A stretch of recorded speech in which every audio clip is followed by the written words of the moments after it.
Economy in crisis, no way out. China faces another bridge jumping wave, more severe than last year. Abandoned by the regime, people face suppressed human rights. If war breaks out, would you go to the battlefield?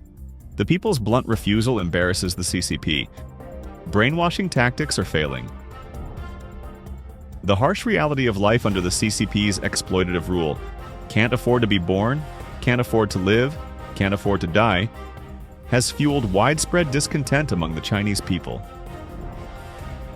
China's COVID-19 resurgence sparks concern. Public reports mass deaths and vaccine side effects. Shocking rumors. The CCP has devised a 60-day plan to force Xi Jinping's resignation. Welcome to New Century, your source for honest reporting and stories that matter. Economy in crisis, no way out. China faces another bridge-jumping wave, more severe than last year. Abandoned by the regime, people face suppressed human rights. As China's economy continues to decline, unemployment is rising, and a pervasive atmosphere of pessimism and anxiety blankets society.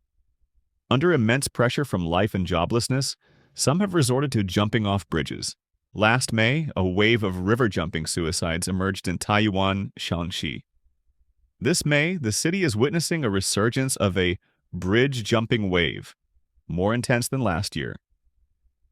Multiple videos of bridge-jumping incidents surfaced online but were quickly suppressed by authorities.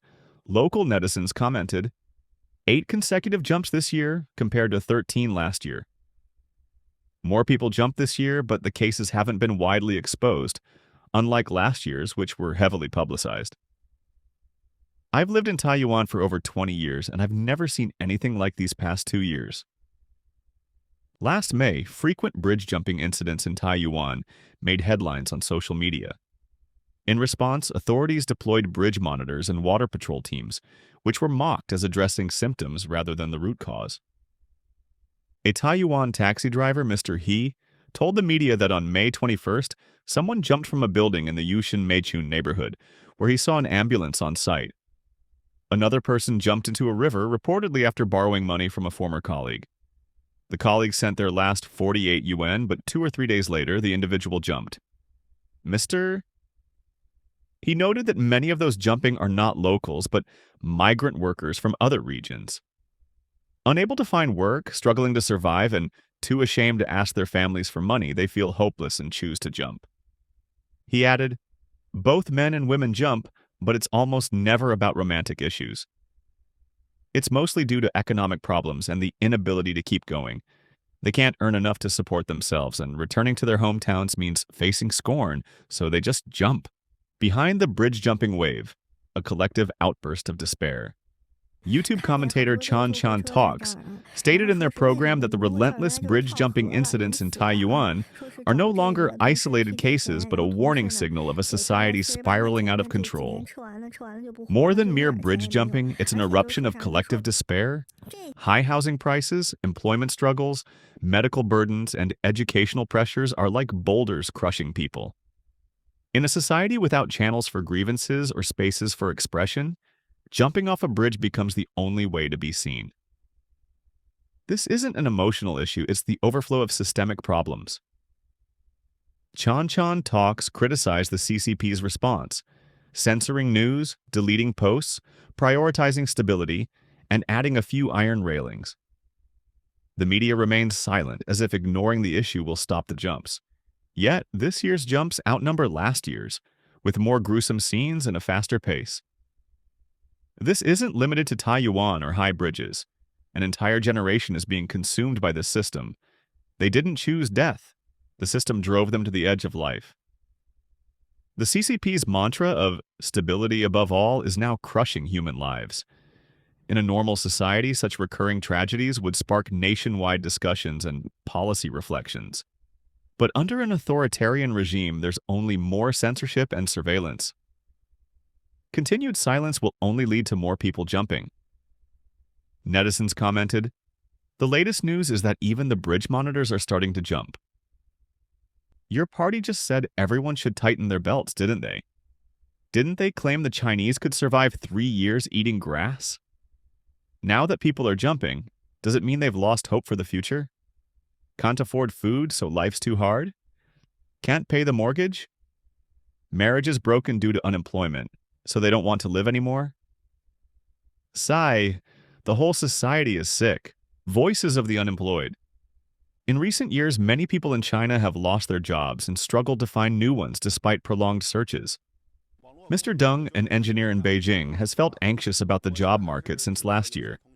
Previously, finding a new job was quick, but now it takes 1 to 2 months or longer, with widespread salary cuts and layoffs. He noted that many foreign companies are leaving, Chinese firms are looking to cash out and exit, and the US-China trade war is squeezing China's economy. Duo, a woman from Shanghai and formerly an accomplished software engineer, recently became unemployed. She now spends her days in libraries, sending out resumes and attending interviews, occasionally visiting Disneyland to unwind. She revealed that her company's funding chain collapsed, leading to the team's dissolution.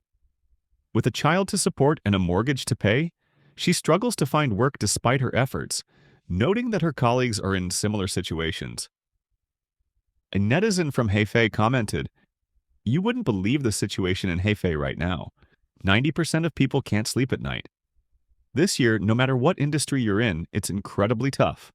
Physical store owners wait all day without a single customer. Didi drivers say they can circle the third ring road twice without getting a ride, earning less than the cost of fuel. Food delivery workers face platforms raising their commissions, leaving profits thinner than a toothpick. Even those delivering for Meituan or working in logistics can't sleep. I'm starting to lose sleep too. Where have all the consumers gone?" Many netizens responded, "It's not just Hefei, it's nationwide." A major reason for sleepless nights is that houses bought for 2 million yuan can't even sell for 1 million now. This social condition is everywhere. Everyone's life is fraught with crises. The economy is so fragile that the slightest disturbance could push people into poverty. Those living the best now are retirees with pensions above 5,000 won. Truly enviable. Many expressed, "Jobs for people in their 20s are already hard to find, and I'm worried about surviving if I can't find work by 30. I'm unemployed now and constantly anxious about this. As soon as I got my diploma, the reality of unemployment hit me. Worse than unemployment is the confusion.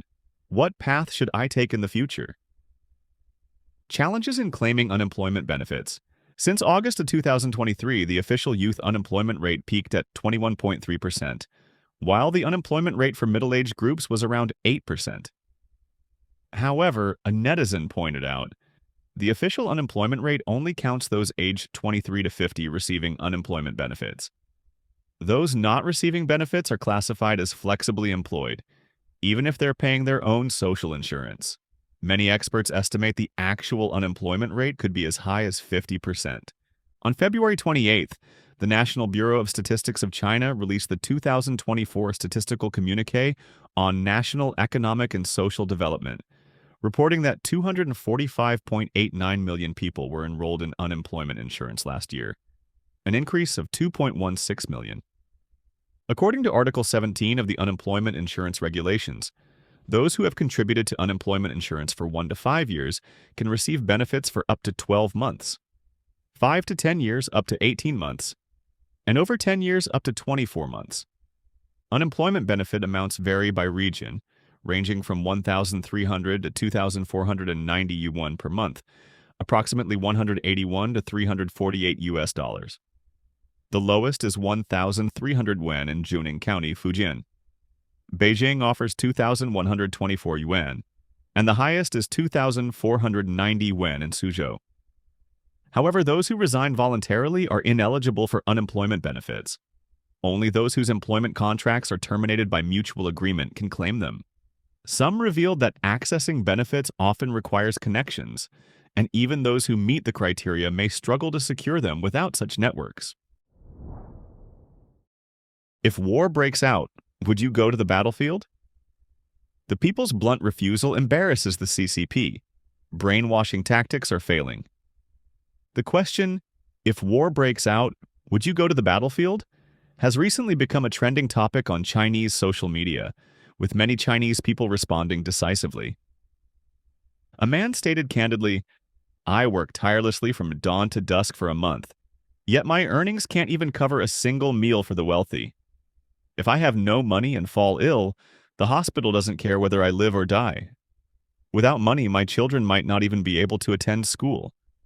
In a society like this, what is there for us poor people to cherish? Why should we go to war and risk our lives? For whom are we fighting?" A netizen responded to the question by pointing out, "Houses are temporary. The land belongs to the state. Factories belong to bosses. Entering a temple requires a ticket. Visiting a scenic spot costs money. And even graves require renewal fees. Give me one reason why I should risk my life to defend someone else's property." These words reflect the helplessness of the lower classes and serve as a sharp critique of the Chinese communist regime. Even young people from affluent families quickly provide their answers when faced with similar questions. A male graduate student in archaeology from Nanjing University and a female senior at the Central Academy of Drama stated bluntly that they would emigrate or flee immediately. It's clear that Chinese people are growing increasingly frustrated with the actions of the Chinese Communist Party. As early as 2023, a post on Chinese social media stated plainly, "If war breaks out, I won't go, and I won't let my children go either. I'm someone living at the bottom of society. In times of peace, no one remembers us. Only when trouble arises do they think of us. They say when the country is in danger, everyone has a responsibility, but when it comes to distributing benefits or enjoying equal treatment, we're always left out. Whoever wants to go can go, but I won't, and neither will my children." The post struck a chord with netizens, garnering widespread reposts and likes. Some commented, "The children and wives of high-ranking officials have all fled to America. Why should we, the common people, shed our blood and sacrifice our lives?" Others declared, "If war breaks out, party members should go first, followed by corrupt officials, city management, agricultural management, and police." Xi Jinping, a master of international law from China University of Political Science and Law, analyzed that this anti-war post reflects the awakening of most Chinese people. They have come to realize that China under the CCP's authoritarian rule is a country that serves only a small group of dictatorial rulers, while the Chinese people are deprived of basic rights and freedoms, reduced to political slaves. Naturally, they are unwilling to sacrifice their lives for the ruler's so-called dream of a strong nation. Another post written by a parent to their child stated, "Child, remember this. Your parents raised you. You don't owe the motherland or the government a single cent because they never allow you to owe them anything. Without money, you can't attend school, afford medical care, take a bus, or buy a house. Without money, you can't even be born." On this topic, the prominent influencer, Motorcycle Flathead Bro, summarized 3 reasons why Chinese people are unwilling to go to war in a video. First, modern warfare is high-tech and demands a high level of professional skill. Many people say they don't meet the requirements. Life is already incredibly difficult for ordinary people. Earning a living is a struggle. The unequal treatment between urban and rural household registrations severely dampens enthusiasm. Years of accumulated negative emotions in Chinese society are bound to erupt. Second, most Chinese people today are burdened with car loans, mortgages, consumer loans, and credit card debts that must be repaid on time. If war breaks out and they go to the battlefield, what happens to their repayments? If they can't repay, will they face lawsuits? During the 3 years of the pandemic, many people's incomes dropped or vanished entirely, making it impossible to repay loans, leading to lawsuits and even home foreclosures. A lifetime of savings was lost. What can they do? Third, there remains a significant disparity in treatment and benefits between urban and rural household registrations. Ordinary people face unfair treatment and lead extremely challenging lives, weighed down by debt. In the face of this reality, many Chinese people are deeply reflecting on their situation. The harsh reality of life under the CCP's exploitative rule, can't afford to be born, can't afford to live, can't afford to die, has fueled widespread discontent among the Chinese people. For years, the Chinese Communist Party has used grandiose slogans like the great cause of national reunification to incite patriotic fervor and promote its intention to invade Taiwan by force. However, as China's economy continues to decline, many Chinese people have grown deeply resentful of this rhetoric. Mr. Wang, a mainland Chinese citizen, told overseas Chinese media, "Earning money is hard, welfare is poor, and people are trapped in a dilemma of can't afford to be born, can't afford to live, can't afford to die." Many understand this in their hearts but remain silent on the surface. If the CCP actually attacks Taiwan, once on the front lines, nothing is clear. Either surrender or turn the guns around. That's why they don't dare fight. A CCP soldier boldly shared his thoughts in a video, responding to fervent "little pinks" nationalistic youth. These days, I see so many people shouting about attacking Taiwan in videos. To those shouting, I just want to ask, why don't you go fight yourselves? What does conquering Taiwan have to do with you? Will you be exempt from Social Security payments? Will the bank waive your mortgage? Will your kids get free education? If you lose your job tomorrow, you'll still go hungry if you don't work.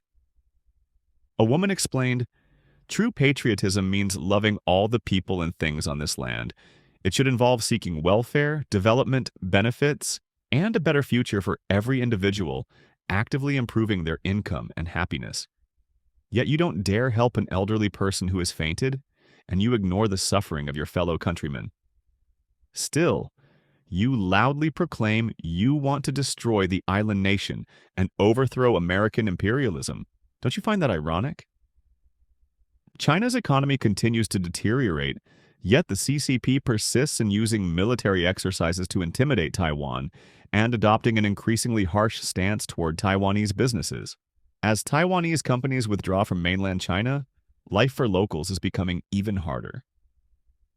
Foxconn, a Taiwanese company, once drove real estate booms in multiple Chinese cities with its factories.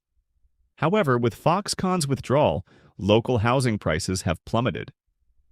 A blogger lamented, "It's tough. Foxconn moved away, and the houses I bought here, 3-bedroom units costing 460,000 yuan for 105 square meters, are now worth only 238,000 yuan, and no one wants them. I still have dozens of these properties on my hands."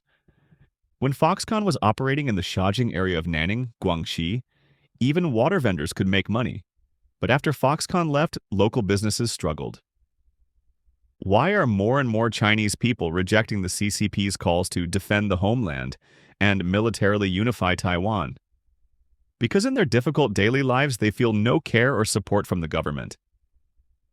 A video shows a 5-year-old girl named Xin Xin, diagnosed with leukemia.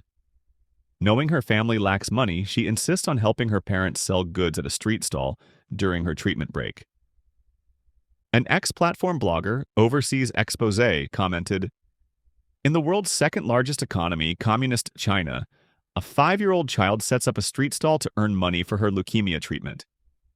No education for the young, no support for the elderly, no medical care for the sick. Endless dollars are spent around the world, but not a single coin is spared to save the lives of ordinary people." China's economy is on a downward spiral, and even a first-tier city like Shanghai cannot hide its decline. A man recorded a video stating, "Let me show you, this mall is empty. The staff are just sitting here playing on their phones. Delivery orders are scarce today, extremely few. The shops here have no business. I'm at Ryuguang Mall on Kaobao Road in Shujiahui, Shanghai, on the basement level. As we walk forward, this shop has no business. Just one customer at the entrance, maybe. It's completely empty inside. There are very few people here. People don't want to come out anymore. This year, the real economy is really tough. There's hardly anyone further back either. Selling clothes or bags is especially difficult this year. I just checked an Adidas store upstairs. Completely empty. Even the barbecue restaurant has hardly anyone." China's COVID-19 resurgence sparks concern. Public reports mass deaths and vaccine side effects. China's COVID-19 outbreak is surging again, drawing widespread attention. Meanwhile, side effects from domestic vaccines are causing secondary harm, contributing to numerous deaths. Unverified reports claim the lead vaccine developer has been sentenced to death. According to China Business Herald, Dr. Li Tongzheng, director of the Infectious Diseases Department at Beijing, Yuan Hospital, stated that the current COVID-19 wave began in March, has lasted nearly 3 months, and is expected to peak in late May. The report noted, since December 2022, China has been experiencing its sixth COVID-19 wave, according to the Chinese CDC's monthly reports. On May 19th, Zhong Nanshan, in an interview with Guangzhou Daily, said this wave poses risks to those over 65 with underlying conditions. He indicated the outbreak is still escalating, with symptoms similar to previous waves: fever, headache, fatigue, sore throat. But with more pronounced razor throat and increased coughing, residents across China told overseas media of a spike in sudden deaths from pneumonia, white lung, and cardiovascular issues, suspected to be linked to domestic vaccine side effects, causing secondary harm post-pandemic. Hua, a villager from Tangshan, Hebei, told the Epoch Times, "Hospitals are overcrowded, like a marketplace. There are so many deaths that crematoriums can't keep up, it feels like the end of days." Liu, a Tangshan resident, said, "Sudden deaths are common, crematoriums are overwhelmed. People around me developed cervical cancer, prostate cancer, or strokes after vaccination. This vaccine is harmful." Wang from Beijing noted, "After vaccination, even healthy people with no prior conditions became extremely vulnerable, as if they had no immunity." He added, "Young people had to be vaccinated to work or enter public spaces. After 3 doses, many experience recurrent colds or white lung conditions." China's first inactivated COVID-19 vaccine, developed by Yang Xiaoming, former chief engineer and scientist at Sinopharm, was rolled out rapidly. Dubbed the father of the Sinopharm vaccine, Yang claimed it was developed in just 98 days. On April 26, 2024, Yang was removed as a National People's Congress deputy for serious violations of discipline and law.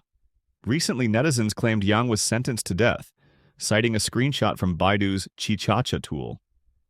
Some self-media and netizens suspect this is false, but authorities have not issued a denial, and state media remains silent. Shocking rumors. The CCP has devised a 60-day plan to force Xi Jinping's resignation.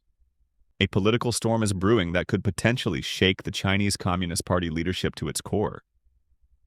This isn't mere gossip for after-dinner chats. It's a palace-level power struggle unfolding in Zhongnanhai. Reports are circulating that Xi Jinping might be forced to step down within 60 days, or even face a sudden demise. It may sound like a rumor, but piecing together the clues reveals a situation that has been simmering for some time and is far from stable. Economic scholar Su Xiaohe revealed on a self-media program that a mysterious 60-day plan is being whispered about in Beijing. July 18, 2025 is rumored to be the day Xi Jinping either steps down or is removed. Let's examine the so-called 60-day rule that has recently gained traction. Su Xiaohe noted that it took exactly 60 days from Li Keqiang's retirement to his death. Now, rumors suggest Xi Jinping could be ousted within a similar 60-day time frame. In a totalitarian system obsessed with timing, rhythm, and symbolism, such a precise duration is no coincidence. In China, political exits are often technical affairs. No gunshots are fired, but every move is calculated. Consider Li Keqiang's shocking death by drowning while swimming as a retired premier, or the possibility of the highest-ranking leader quietly exiting amid a silent upheaval. The Lin Biao incident, a failed coup that spiraled out of control, comes to mind. Isn't Xi Jinping gradually treading a similar path today? Meanwhile, Li Qiang chaired a Politburo meeting while Xi was sent to Henan for an inspection, effectively sidelined as a political suspect under soft house arrest. Netizens noticed that Xi's Henan trip lacked the usual road closures, security pomp, or enthusiastic crowds. In the CCP system, this signals a loss of control over the mobilization machine. At the same time, the CCP's 4th plenary session has been quietly scheduled for August 27th to 30th. Unlike the 5th plenary session, which focuses on development plans, the 4th plenary session is for correcting erroneous policies and holding leaders accountable. Historically, when the party needs to deal with a problematic figure, the fourth plenary session is the tool. This time, it's clear they're setting the stage to pin the blame on Xi and frame his leadership as a mistake. Let's be bold. This session is essentially a quiet uprising. By August, Xi could be forced out, citing health issues or other vague reasons, with the CCP's propaganda machine likely shifting to a unified narrative, vilifying him for locking down the country, implementing extreme pandemic measures and reckless spending that disrupted markets, ultimately pulling him down from his pedestal. The real fatal blow for Xi, however, lies not in these surface-level shifts, but in the unrest within the military. Recent tremors in the armed forces have seen multiple generals, commanders, and political commissars, many handpicked by Xi, investigated or sacked. This includes figures like Huang Ning, commander of the Northern Theater Command, Yang Cheng, political commissar of the Xinjiang military region, Chao Ching-feng, deputy minister of the Joint Staff Department, and even Fang Yongxiang and Zhong Xiaojun, both former directors of the Central Military Commission's General Office. This is akin to uprooting a tree by severing its roots, and the military is Xi's root. With those cut, how can he stand? Since taking power, Xi's greatest fear has been palace intrigue. He broke tradition by not naming a successor, relentlessly consolidating power and enforcing strict control. Yet, the irony is stark. The tighter he grips, the more vulnerable he becomes to a rebounding arrow. In closing, the current situation feels like a rerun of 1989, when Zhao Ziyang was sidelined before being completely marginalized. They isolate him, strip away his allies, and once he's a leader in name only, they swiftly replace him. Thanks for being with us at New Century. If you believe in thoughtful, independent journalism, we invite you to subscribe, share your thoughts below, and stay connected. Until next time, stay curious and take care.